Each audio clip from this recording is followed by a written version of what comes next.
No, continue. Sorry. No, please. No, obviously it's frustrating. I think it's a frustrating game in general.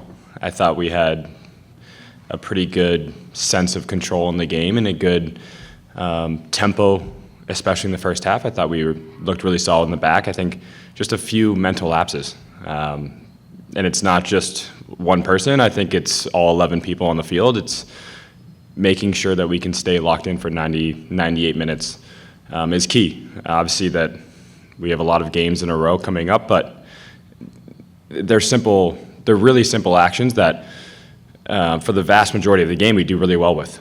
And it's not like I'm having to make 10 saves on the night and keeping us in the game. And they had 3 shots on goal and 2 went in. So as a goalkeeper, it's super frustrating because I feel like I can do more, and I think I always try to look in the mirror first and then evaluate off of that. And then as a veteran, and I think Marco was sort of talking a little bit about what the veterans are trying to keep everybody calm in some of these situations. But as a veteran, you've had ups and downs in many years, that type of thing. How do you keep everybody sort of from letting this spiral out of control? Because with all the games that you guys have coming up this month, getting off to this start doesn't put you in the best headspace for the rest, right? Yeah, I mean, I think we can be frustrated tonight, and then when we wake up tomorrow morning, it's back to work. I think it's a really long season. I think if we get too ahead of ourselves and, very doom and gloom now, then, I mean, we probably have 30-something games to go. So it's up to us in the locker room. It's not just the veterans as well. I think it's everybody. I think everybody showing up to training every single day and putting in the effort that's required. That's what propels us forward. That's what propels us as a team. And I think that's what we can hang our hat on at the end of the day is the effort that we're putting in consistently day in, day out is what's most important. Hi, JT. What are you seeing in front of you in terms of when things are not going well? Tonight's goals, both of them a little bit soft. What's not happening that you want to see happen? Yeah, I mean, I think the first one is just a ball over the top. I think when there's not pressure on the ball, then as a group we have to, we all have to be on the same page. I think the worst situations that happen is when one person does one thing, another person does another thing, and then a third person does also something else. So I think it's just the consistency of moving as a unit. And like I said earlier, it's not just a back line. I think we're moving as a unit as an 11. I think defending starts in the front and it trickles down all the way to me in the back. And then the second goal, it starts with a build-up, kind of an awkward ball in the middle that turns over, but we have numbers back. And I think we have plenty of numbers behind the ball, and the guy just kind of dribbles down the line. I think I can do more as well in the second goal and, potentially cut it out and do my part rather than letting him just play the ball across. So, yeah, I mean, I think I just look, like I said, I look in the mirror, I start with myself. I think we have amazing coaches that can talk about everybody else, but I really like to focus on what I can do to help the team win and what I can do to, improve my performances to make sure that when I'm not having to save 10 balls a game, but it's crucial that the 2 or 3 I have to make, that I do make. JT, thanks for your time. I think as a team, both goalkeepers, the Galaxy this season and MLS, have given up more goals than they made saves, and that's just a stupid stat. And I'm wondering if you can explain why that is.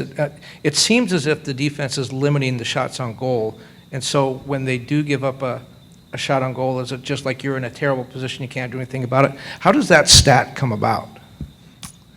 I think stats in sports are a little bit tricky, and I think they can be overblown. I think it's telling that we've had a very limited amount of shots on goal, and I think a limited amount of chances. It goes to show that we're defending well as a group for the vast majority of the game. I think that's what that stat shows to me. I think when you can dive into it, or you can kind of make stats whatever you want. You can conclude your own outcomes, regardless of how I might feel in the goal or how somebody else might feel on the back line. But I think for me, that shows that we're doing really well collectively, and I think it's something that we can build on. I think it's something that we we don't have to get frustrated over that. If it's one save versus one goal, obviously, for me, I'd love to make 0 saves and have a shutout every single match. That would be ideal. So I think it's when I look back at this game and when I look at the tape, I think it's just how can I, make those 3 saves because they only had 3 shots on goal, and if we keep it 0, then we obviously win the game. Hey, JT, thank you for your time. This season we've seen a little bit of back and forth between the goalkeeper position, who's starting and who's not. Earlier, Greg said he's not really committed to one player yet. But for you, why do you think you should be the starter for the rest of the MLS season? I think that we're lucky here that we have a really healthy competition between Novak and I think Brady as well. I think the 3 of us with Kevin work really well together and we push each other. So it's not. Nobody is guaranteed the role. Nobody's given the role. Just because I played this game doesn't mean I'm going to play on Wednesday. It's just, I think it's coming in every single training session and being able to put my max amount of effort in and just show up for the team and do whatever I can to help the team win. I think I possess great leadership within the locker room. I think I can help the back line with my communication. And I think at the end of the day, it's just about making saves. It's what I talked about in the last question. It's as a goalkeeper, that's what you're paid to do, and that's what your role is to help the team and to make as many saves as you can to make sure that we can put ourselves in the winning positions. Hey, JT, thanks so much for your time. You got to Los Angeles off the end of a pretty long injury. Now that you've actually, earned your place and you're playing, is this the best you felt since that injury, now that you've had a run of games? And the second part to that, we heard some displeasure from the crowd tonight. Do you have a message for the fans, perhaps, about the performance and about the current run of form? Thank you. Yeah, I'll start with your first question. I think I feel better now than I have in my entire career. I think I'm in an amazing spot. Physically, mentally, I'm a lot better than I was even before my injury. And I'm super proud of that, just the work that I've done regarding my own mental game, my performance. I'm super proud and very pleased of where I'm at. I think to your second question, obviously, we're just as frustrated in the locker room. We want to go out there, we want to play well, we want to perform in front of our fans. They're the fabric of this club.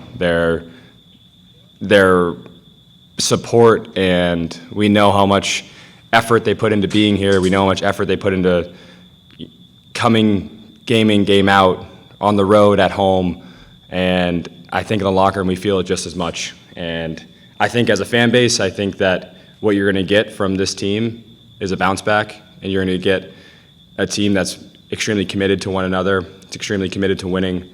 It's an incredibly tight-knit group that just because of one loss, we're not going to let it deter us for, the next 6 games. We have to come back Wednesday with a winning mentality, with a positive mindset, and we go from there.